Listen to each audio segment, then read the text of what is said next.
Okay, so right now, one of our biggest challenges to actually organizing around medical cannabis, around any cannabis issues, is that everyone thinks cannabis is legal. They see it in their gas stations, they see these hemp products, and so people are really surprised to find out that cannabis is still illegal at the federal level.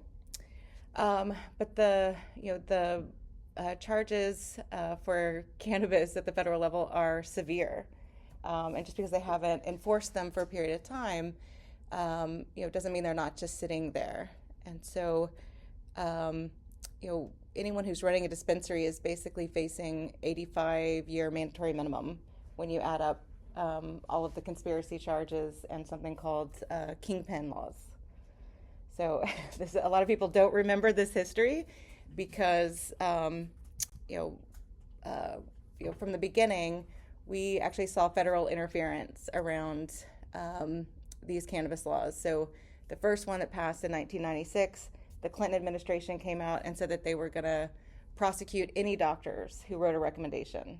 They said they were going to take their license, and actually an HIV doctor in San Francisco, put together a group of colleagues and preemptively asked the courts for an injunction to stop the federal government from taking their licenses. And so they won at the state level, they won at the appellate level, and then in 2002, actually the Supreme Court granted cert. So basically it said they cannot go after doctors for writing recommendations because of the First Amendment, right? Basically doctors have the right to talk to their patients about whatever they want. So just going to show you that this has always been an issue. But over the years, we just kept going and started passing these laws all over the country. The first laws that were passed were actually just criminal exemption laws. So when I founded Americans for Safe Access in 2002, there were 8 states that had medical cannabis laws, but they basically all they encompassed was if you had a letter from your doctor and you got arrested, you could show it to a judge to get the charges dropped. But there was no access program, there was no arrest protection. The police would keep your medicine after they arrested you. And so when I became a patient, my neurologist actually brought cannabis up to me. I never would have thought of cannabis for an anti-inflammatory. But I turned to friends of mine that listened to reggae. I literally was like, "You smoke weed?" And that was my access. But I realized pretty quickly that not everybody has a friend who listens to reggae. And as a cocky 25-year-old, I set out to change federal laws. And I thought it was going to be like 2 years of my life. So 23 years later, we're still fighting. When I also in 2002 I started, there were about 11 dispensaries that were operating in the United States. They were mostly in the Bay Area of California, and they were breaking state and federal law, and they were being raided by the Bush administration. And actually Asa Hutchinson was head of the DEA at the time, and that's actually where we got our name, because I thought I was starting a campaign. So we were Asa versus Asa. And actually, when he ran for governor a few years ago, medical cannabis was on the ballot with him. So it's a nice little full circle there. But between 1996 and 2014, before we passed this amendment to stop the raids, this was an intense campaign. So under Clinton, Bush, and Obama, actually most of the raids happened under Obama. And I'll tell a little bit about sort of how we were able to pass this amendment, which actually also took us 10 years. But for some reason, I feel like this history people don't know. I don't know if it's just like convenient not to remember that it's illegal federally, but there were definitely hundreds of people that went to jail and spent real time in prison for following their state law. And so the medical cannabis CJS Appropriations Amendment, CJS is Commerce, Justice, and Science budget. So this is the Department of Justice and DEA's budgets that they have to get passed by Congress. And so starting in 2003, we started introducing this every year. We didn't pass it till 2014. But basically, the only thing that's changed about this over the last 10 years is we've added states and territories. But basically, it just says that the Department of Justice and DEA can't spend any of their budget going after medical cannabis programs, right? Like, that's all it says. And so cannabis is still illegal federally.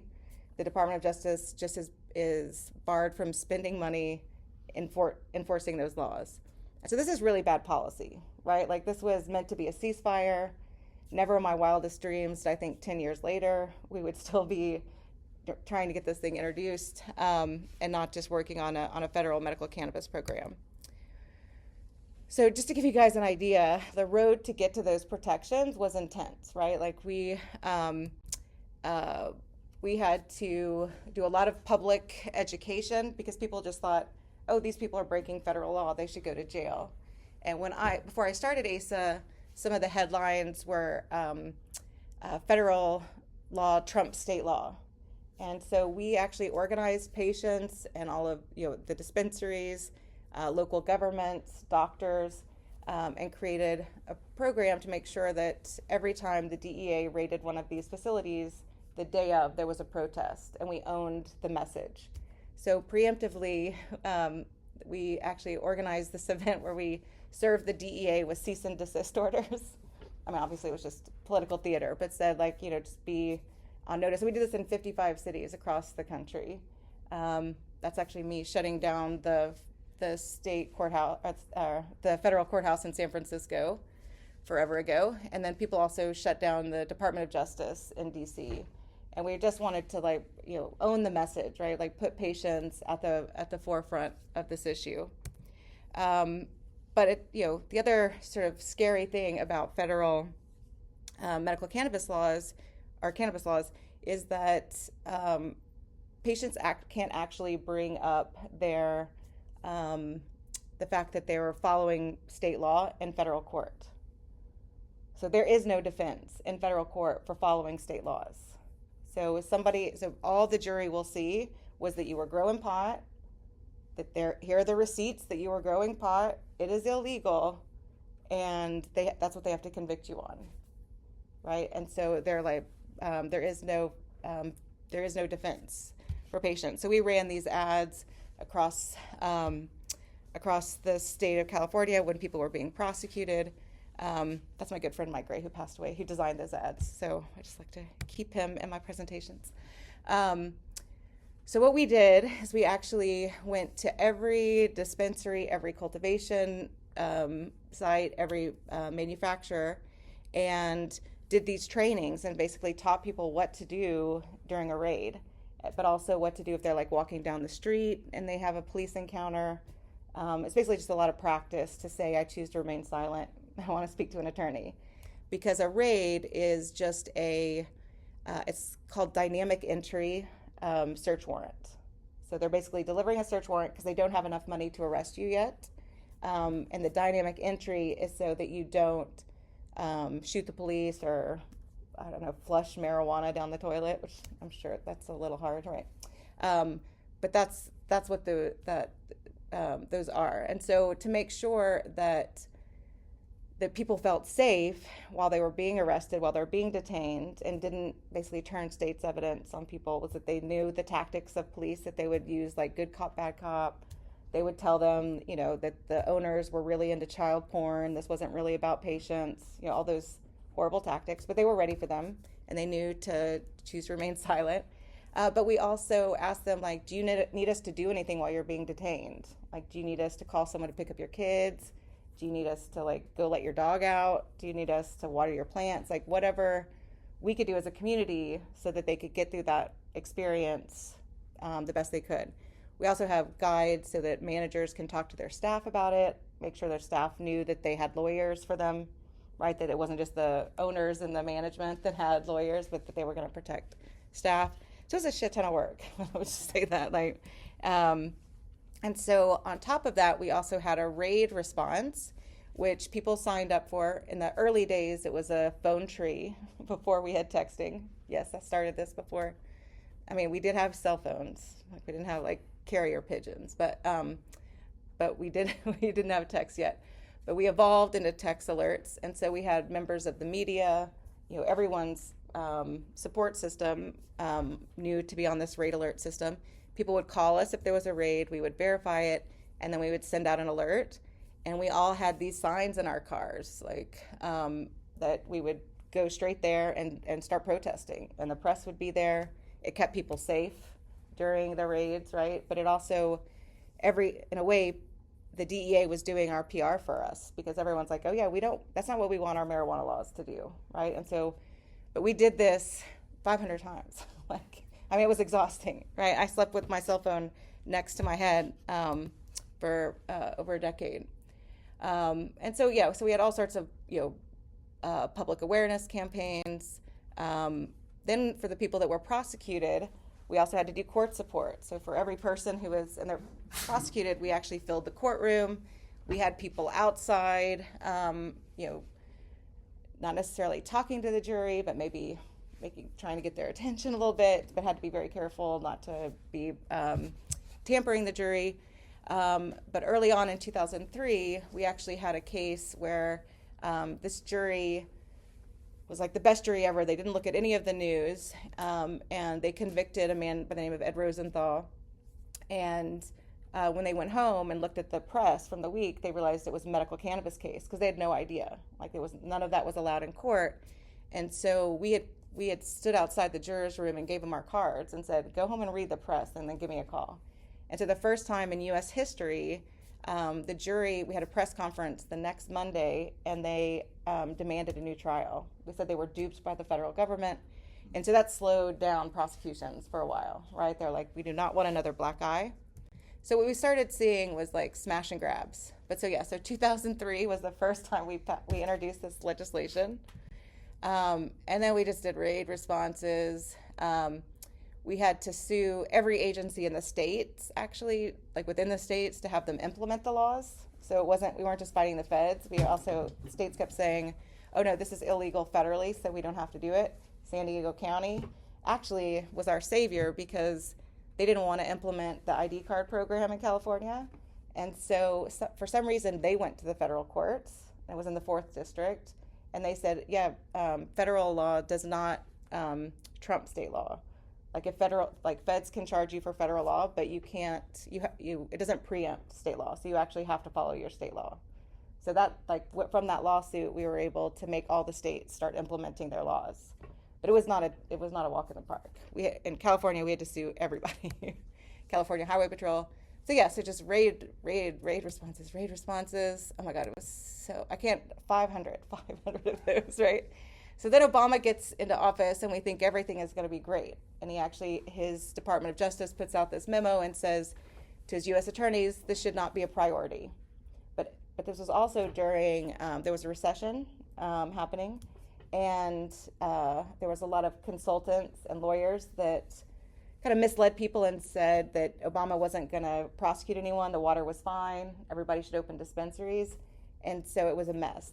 97 dispensaries opened up in Billings, Montana. And there was another series of raids, more raids. But this time they started prosecuting. And then we had starting with Washington State, the governor wrote her friend, the U.S. attorney, and said, can I implement our medical cannabis law? And if we do, can you prosecute state employees? And the U.S. attorney said, yes, we can. So every state that didn't want to implement their law had a friend in the U.S. attorney's office write them a letter, right? So everything halted again. And then we saw another memo that came out that said, the other memo, it's a 1984 memo. It's that never happened. That's not what we meant. U.S. attorneys can do whatever they want. More raids. And during this time, we couldn't get Congress to introduce the CJS Amendment because they thought that that Obama had taken care of it. They saw these letters from the Department of Justice, so they're like, we don't need to put our neck on the line for this. And so they didn't believe that these raids were happening. So we actually put out this report called What is the Cost?, where we measured every single raid along with patient stories and brought all of these affected people to DC. And so we were able to get the legislation introduced again. And then we saw another memo that said, okay, actually, we want to see you, the U.S. attorneys deprioritize this. But U.S. attorneys basically said, we don't give a shit about that memo. We can do what we want. So we knew that that wasn't going to protect anyone and that we needed the CJS Amendment. So there was this overreach where they actually, DEA raided this individual patient, and we made it national news and brought him to Washington. He was a hunter, fisherman from Eastern Washington, salt of the earth. His last days on this earth, he went around the Capitol and met with every single member of Congress, and we were able to get the legislation introduced. We also ran attack ads across the country, and then we finally passed it. So it was Texas, we say, a shit ton of work.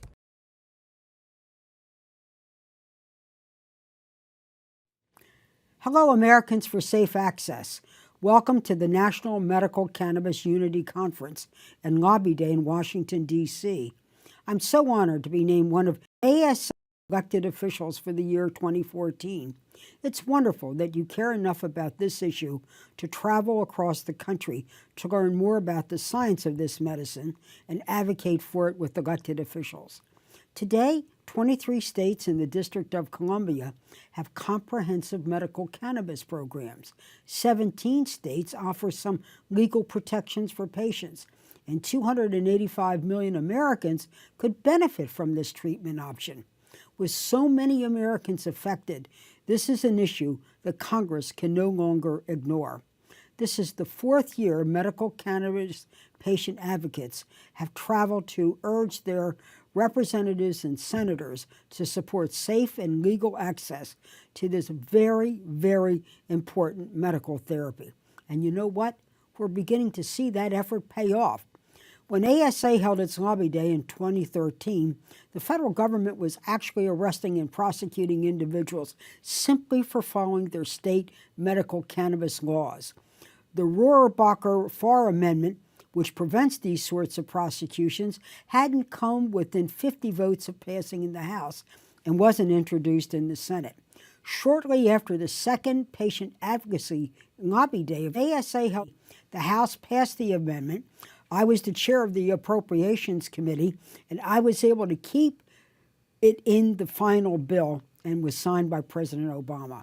I was proud that we made a down payment that year, and a year later I introduced the amendment in the Senate Appropriations Committee, and guess what? We won it by a 2-to-1 margin. You know why? Your advocacy made it happen.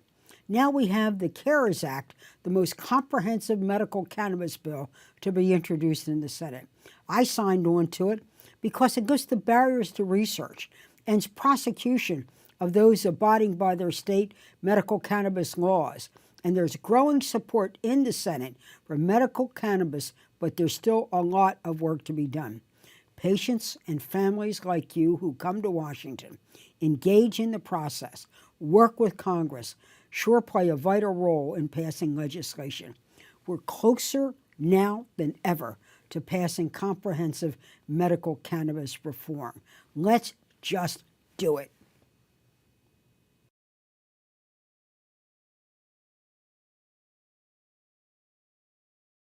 So you can see I'm a little frustrated 10 years later, right? So obviously that was meant just to be a ceasefire. We did our work, busted our butt, and had Senator Mikulski was a very powerful woman. She was the chair of appropriations, all appropriations, and she carried it through for us. And then after that, we were able eventually just to get the language added to the original bill, so we didn't have to add an amendment. It was just in there. And unfortunately, again, because it's sort of bad policy, we're starting to see a blowback to cannabis in general across the federal level, a blowback for intoxicating hemp. Kind of all of that is being put together. And then there's just a general blowback to soft policing and drug laws that's on both sides of the aisle, so both Democrats and Republicans. So the only reason we haven't seen federal activity in all of these states is because of that one little paragraph.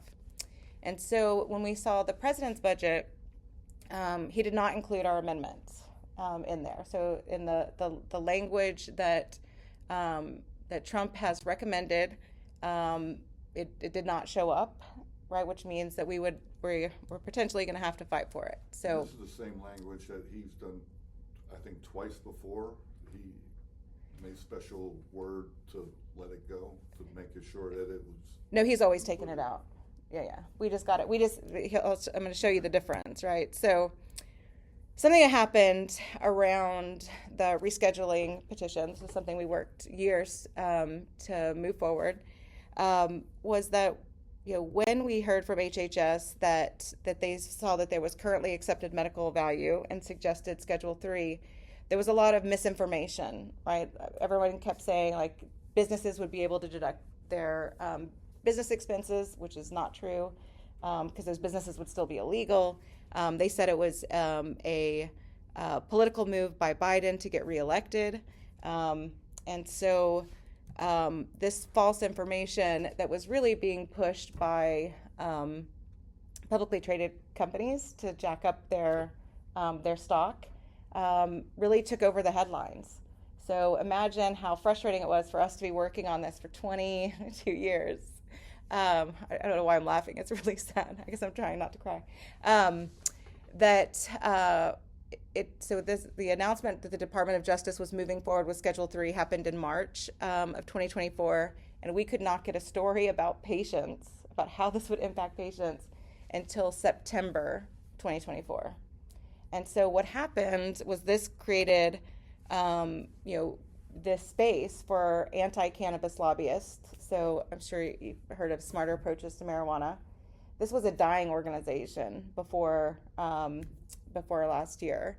It didn't have very much funding, but it saw this opportunity when all of the news about the rescheduling was focused on the cannabis industry, which people might be supportive of cannabis, but they're not supportive of people making money off of it yet. Like, that's just not where our nation is.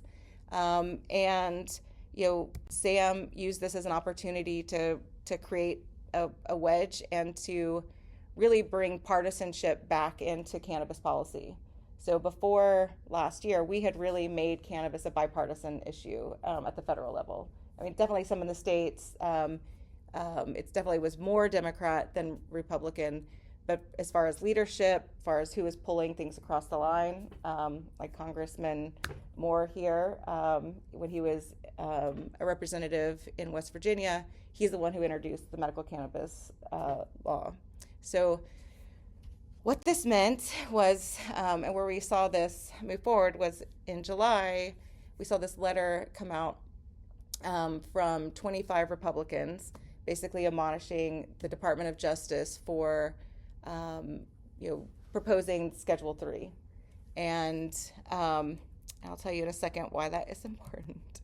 But we also saw in the appropriations process, while our language was in the original version, the Republicans in the House CJS committee, they actually introduced and passed 2 amendments. One of them was to block the rescheduling effort altogether, which was using the same tactic we were using. They basically said DEA and Department of Justice can't use any money to continue the rescheduling process. And then the other thing is they actually modified our amendment and added, so you can see these both passed all the way through appropriations, but they added this one line added to our language that said that actually the Department of Justice could use the budget to go after violations of 21 USC 860, which I'm sure you all know what that is. So most people know this as the drug-free zones, right? You see those signs up around schools and stuff. So in all of the state laws, we have some barriers for dispensaries and cultivation sites and manufacturers, buffer zones, but they usually only include schools. And as you can see for the federal, their version includes junior colleges, playgrounds, housing facility, or public housing. And because it was written in the 80s, we see video arcades as one of those. But what's frightening about that is not only are there definitely dispensaries and cultivation sites and manufacturing sites within those zones, the fines are double, right? So something that was an 85-year mandatory minimum, it adds up quickly. So we were pretty frightened about that. But what happened during the election is that, I don't know why I'm laughing, because it's really scary, but it's just kind of unbelievable. But everyone who signed onto that letter is now in power, like real power. So Thune is now head of the Senate. He signed onto that letter. So even though there's only like a handful of anti-cannabis people left in Congress and Senate, they're in control. Michelle Moore signed on? She is Capito. She's like one of the biggest antis. That's wild, because she's got friends that she's very supportive. Yes. Well, we need to capitalize on that, because You got insider knowledge. exactly, she sits on some pretty important committees. So literally everybody who again signed that letter is chair of all of the committees we need. So they're chair of Ag, they're chair of HHS. There she is. They're chair of CJS, the committees that are going to be deciding whether or not that amendment stays in. So it's a long way of saying we have a battle on our hands. There they are. There they are for approach. So this is the House. So the chair. But we have Riley there. We're hoping can help us out.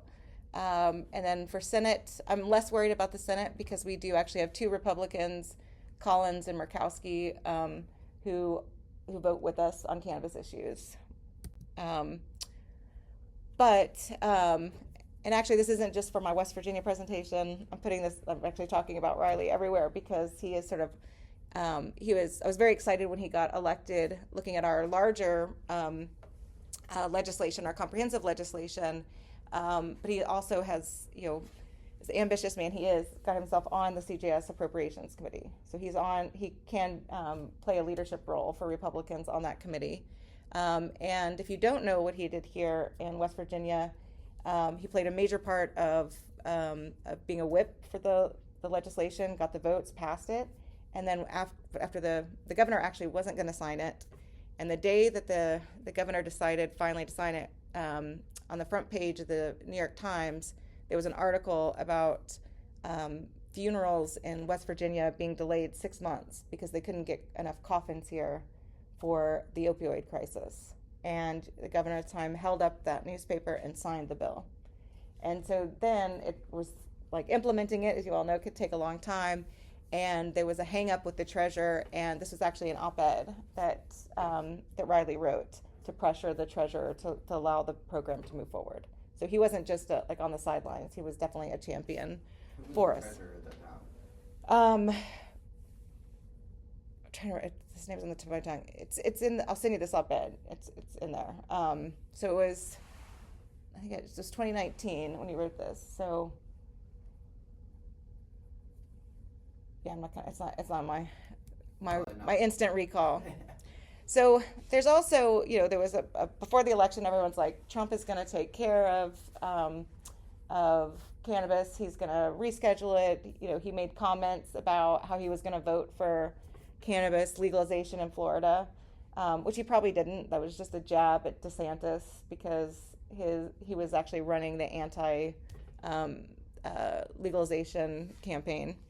So again, like, the president has no power he can't change the scheduling. He can't do any of that anyway. So it was kind of a fool's errand. But the things he could do, they could have done, like stop the evictions in HUD housing, allow VA doctors to recommend cannabis, stop drug testing for federal employees. Like, those are things he could have done. He didn't. Out of those 141, I'm sure this is doubled by now. And so some of the things I'm nervous about is just there is a return to drug war rhetoric. actually under Obama, he actually retired that terminology, and we're seeing it everywhere. And what the reason why that's significant is that during wartime, the rights of citizens change. If you're in a war, you don't have to care about a lot of the rights that everyday citizens normally have. And this is what we've seen with asset forfeiture, all sorts of crazy stuff that come along with the drug war. And so, a few weeks ago, a U.S. attorney in D.C. Sent a letter to a dispensary, basically, and put out a press release about it, questioning, did they know that they were breaking federal law? This is the start of it. Yeah, this guy did not actually get confirmed, but he's still in the Trump administration. But this scared the shit out of us, and not just because the U.S. attorneys have no business asking states what they're doing, or the District of Columbia saying why because of the CJS Amendment we're definitely protected. But when I went to the D.C. Attorney General and to the council, it took everyone forever to respond. Like, there wasn't an immediate response, like, hey, that's a dispensary, get back, federal government. So it also just shows me, like, we need to prepare in our states. We've got a lot of work to do to actually have a pushback campaign. And then, sort of in the background with Project 2025, however you feel about this mandate, cannabis, drug laws, specifically state drug laws, which were the only laws that were states have legalized, right, drugs as cannabis or medical cannabis. And actually several sections of the of Project 2025, they talk about, like, reinstating the powers of RICO to come in and override state laws. So we're on that list. And unfortunately, last year when we were on Capitol Hill, there was this sort of misconception. On one hand, a lot of even our champions thought that Schedule 3 was just going to take care of medical cannabis. Like, somehow, like, it was going to get rescheduled and cannabis would just fall out of the sky for patients, right? That they didn't need to do anything else. Or we also heard that adult use and the hemp markets were just taking care of patients just fine, and so Congress didn't need any help from us. I put that in there twice, sorry. And so, even with the rescheduling, aspect, the new DEA director, he's not quite confirmed, but we kind of know where he stands. DEA at this point has resisted this idea that any of the cannabinoids outside of CBD are legal. They're saying all of these are Schedule 1. We're starting to see, a big blowback of this sort of idea of what we got from hemp. Look at that picture. I know, right? God. But it's true, right? Like, it's like a wolf in sheep's clothing is what everybody thinks, right? And so right now, in the current version of the Farm Bill, all of that is closed. That loophole is closed. And just because you're dating the daughter of the chief of staff of the Trump administration does not mean you have any power. You can tell the man bun I said that. But these hearings have been postponed, right? And this is because of some cocky-ass attorneys that, whatever. But so we don't even know what could happen. I mean, at this point, this could start all the way over. And, they could basically, the DEA director could come in. He could decide that they're not going to have the hearings. They're just going to go directly to making a decision, a final ruling, which he could say whatever he wants. They could say 1, 2, or 3. My biggest fear of what is going to happen, I think is happening. Because in the Farm Bill,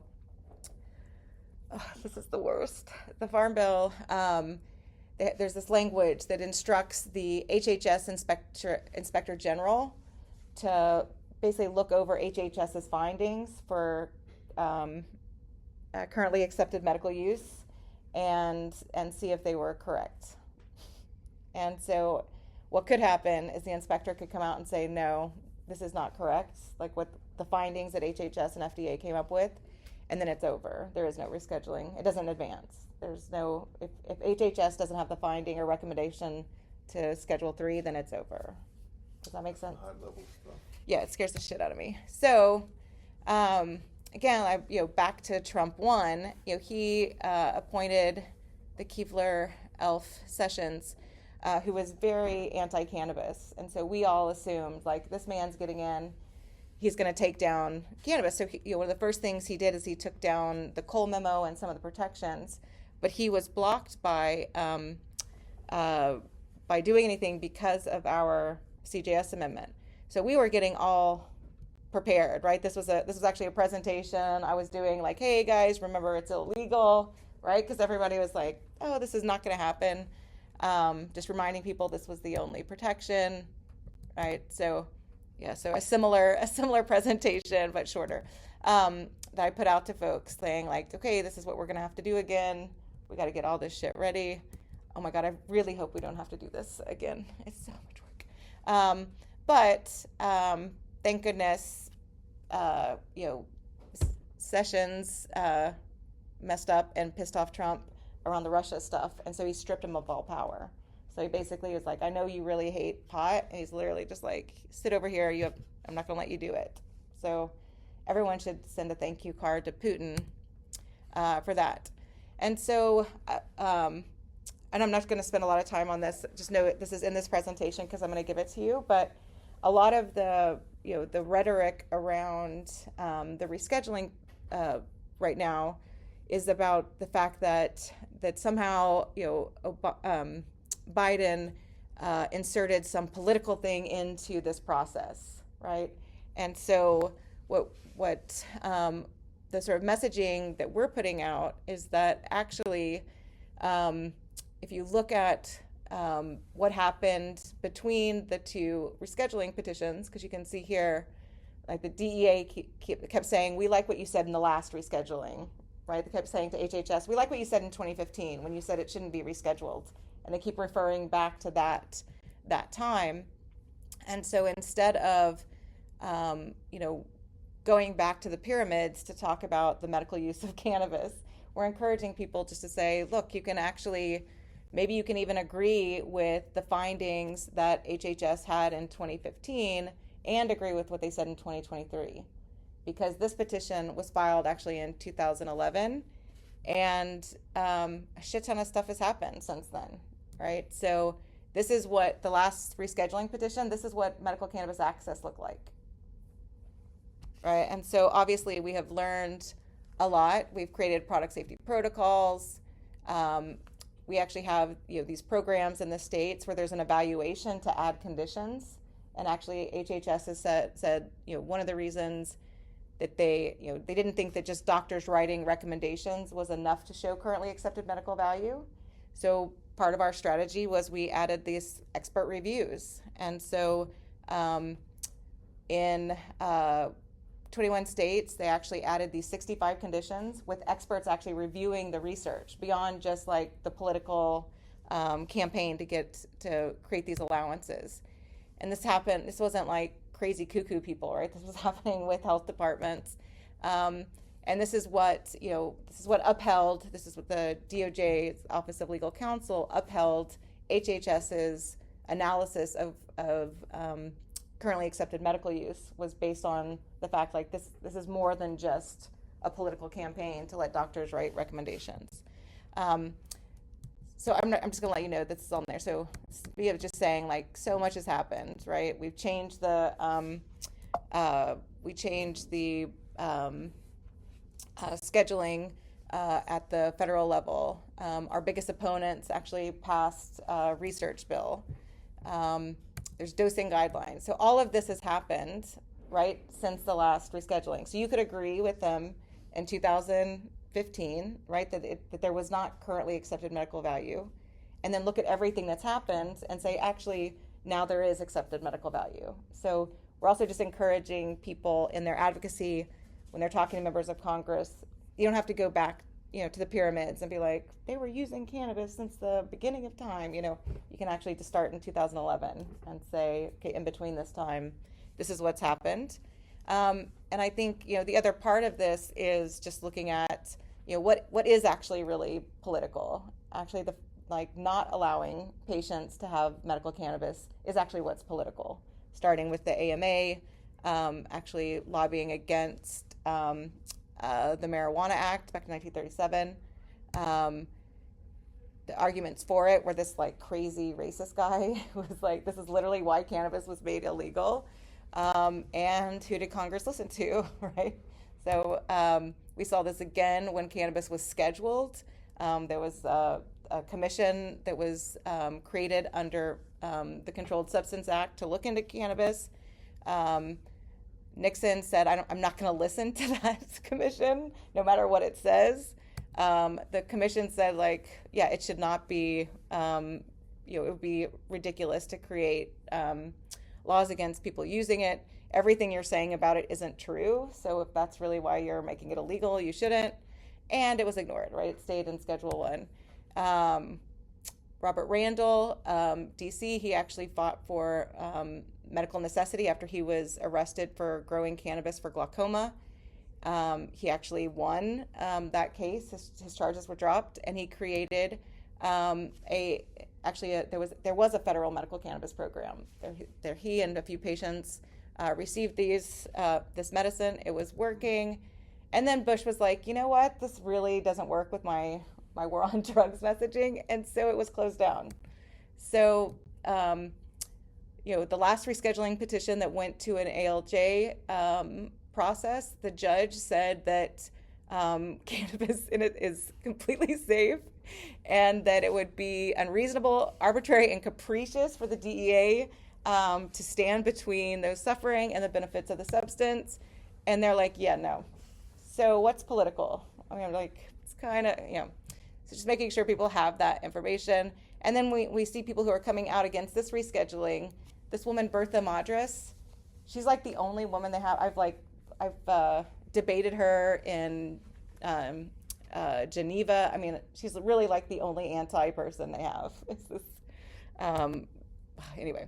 So the other sort of issue of where we are having to fight for this specific protections is that, we haven't moved forward with a comprehensive medical cannabis program, right? And the reality is that the CJS Amendment, of course, we don't want people to go to jail, but that's not what patients are fighting for, right? That's a step, right? It was a ceasefire. But what we have been fighting for all this time is actually a federal program that will integrate medical cannabis into our healthcare system. So kind of take what we've learned from the compassionate use programs in the state, create an Office of Medical Cannabis that can actually fill that gap and make sure that cannabis is available to any patient, no matter where they live, no matter what their income level is, whether they work for the federal government or not. And this is what we've done this is what we've done in 60 countries, right? So I've helped set up federal medical cannabis programs in 45 of the 60 countries, and this is what they look like. There's an Office of Medical Cannabis. It's under HHS, not FDA, and a new schedule, Schedule 6. So our bill is going to be introduced potentially before the CJS. The miracle I'm trying to make happen next week, because I think it'll expand the conversation. Because again, CJS it's not the solution. It's really just meant to be a ceasefire while we figure out how to get this medication to patients. And this is it. Yeah, and this isn't some crazy idea, right? So the Congressional Research Service, as Congress has been debating these issues, they've even said that Congress can create a new schedule. So we're suggesting Schedule 6, which would actually include all cannabinoids. So there would basically hemp would be hemp, it would be industrial hemp, and everything else would be under the Office of Medical Cannabis. And is that the standard 0.03%? All of it, yeah, all of it. Any cannabis that's created for any cannabinoids that are created for human or animal consumption would go under there. And there would be Schedule 6, Schedule 6A, which is basically like an over-the-counter. So if there aren't intoxicating cannabinoids in it, like a CBD product, it could be sold at a retail without a recommendation or eventually a prescription. They also said, you can create a alternative regulatory framework. And there is bipartisan support. We passed the research bill in the 117th. There are definitely Republicans that are pushing this. Like I said, we got our biggest enemies. This is my favorite Jedi mind trick. but we got our biggest enemies to push through the Research Act, which not only solidified some things that we had gained for research, but it also created explicit protections for doctors. So beyond just the First Amendment, the research bill actually says that doctors cannot be prosecuted for recommending cannabis. It actually goes further and amends the Controlled Substance Act to give them that protection. So I've been working on getting more support for the legislation. There's a lot of organizations that won't actually sign on to a bill until it's introduced, but this is sort of a start. You can see definitely a variety. And I think one of the biggest issues we have in Congress and even amongst cannabis advocates is that they think that big pharma is going to take over medical cannabis, that it's just like sitting there waiting, right? And so people are scared for federal comfort. Well, it's just not true. So one of the challenges we have in this country is that FDA-approved drugs are the only thing we consider medicine. And FDA is really just a consumer protection agency.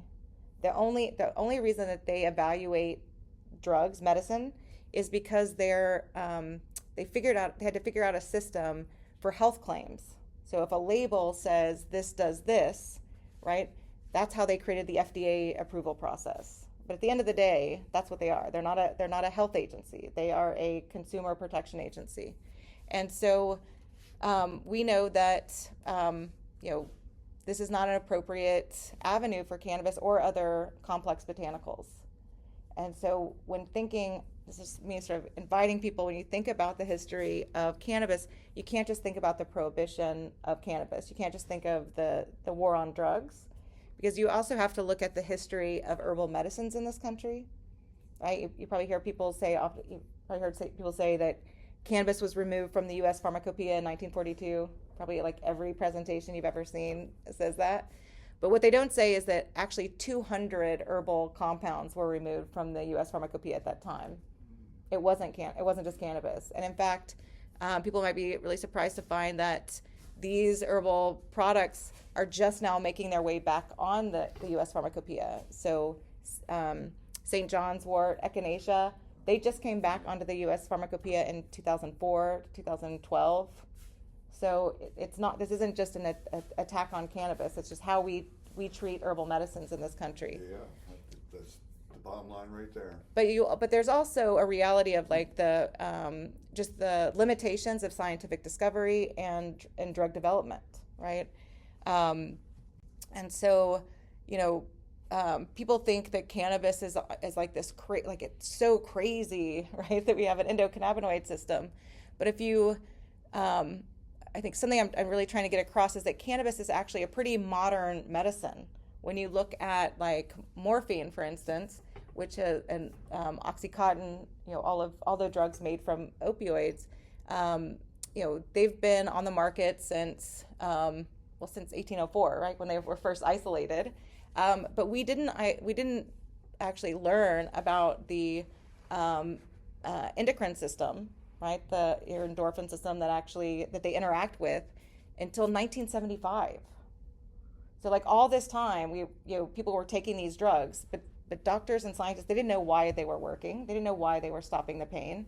In the same way, we didn't identify the first compounds in cannabis till 1964 and discover the endocannabinoid system in 1992. So I'm saying, like, we're not on some crazy timeline. Like there is a limitation of scientific discovery, and just because we don't know every way that cannabis works, shouldn't mean that people can't have access to it, right? We actually don't know why aspirin both reduces fever and relieves pain. We don't know, but it's safe, and we feel like people should be able to take it.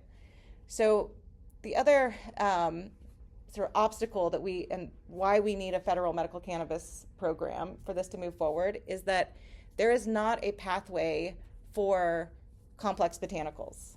So the FDA consistently points to this botanical drug development guidance, right? They're like, this is how marijuana should go. If you want marijuana medicines, this is the pathway that they should go through.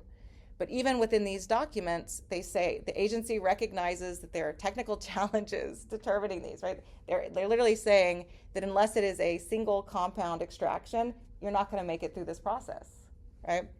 And so when we look at, sort of who pays for therapeutic discovery, we have in this country, you have pharma, you have NIH, and then usually maybe some grants from at universities.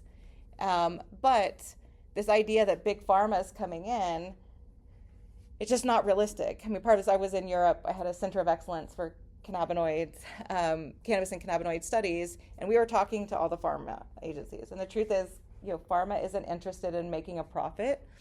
They're interested in making an obscene profit. And cannabis is a generic. And so there were products like Ipidol-X, Marinol. These people did not make a bazillion dollars, right? They saw all of the challenges because you can just go get cannabis anywhere, right? Like pharma doesn't want anything unless they own it, unless they can sue anyone that makes anything like it, right? And in the United States, our pharma companies, they drop generics.